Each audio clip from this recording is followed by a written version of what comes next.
যারা বিদেশ থাকে, বিয়ে করছেন আপনি, আপনার স্ত্রীকে আপনি সময় দিবেন না? প্রতিদিন 10 মিনিট 15 মিনিট আধা ঘন্টা কথা বলবেন না তার সাথে?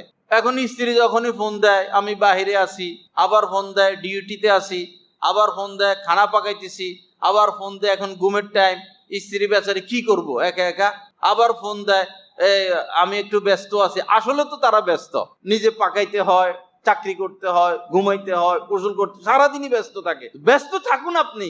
আপনি তো হাতি জোড়াই আসছেন দেশে, হাতির খাবার দিবেন না? নাহলে তো হাতি যায় মানুষের বাগান নষ্ট করবে। হযরত ওমর ফারুক রাদিয়াল্লাহু তাআলা আনহু তার জামানায় আইন করছেন 4 মাসের মাথায় একবার স্ত্রীর সাথে সাক্ষাৎ করতে হবে কমপক্ষে।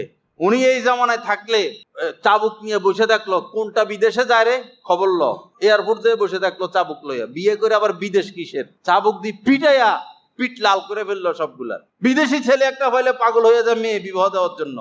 বায়োডাটা নেই, বয়স দেখে, ইনকাম দেখে, কিসের বায়োডাটা? চরিত্র দেখেন আগে, তার চরিত্র দেখেন, তার চেহারার দিকে তাকালে তো চরিত্র বোঝা যায়। কোন একজন আলেমের সামনে নিয়ে বলেন যে এর কাছে মেয়ে বিবাহ দিব, আপনি একটু যাচাই করে দেখেন, ওই আল্লাহওয়ালা আলেম এক নজর দেখে বলে দিবে তার ভিতরের কি অবস্থা।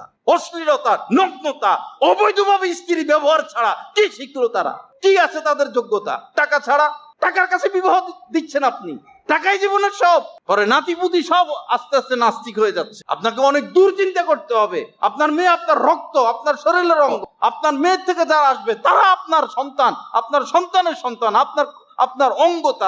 তাদেরও যেন দিন হেফাজত থাকে। আপনার নাতিপুতির পরে যারা আসবে তাদেরও যেন দিন হেফাজত থাকে, তারা যেন নাস্তিক না হয়, মোরতাদ না হয়। এই বিষয়টা তো আপনাকে 8 থেকে 20 শুরুতে চিন্তা করতে হবে।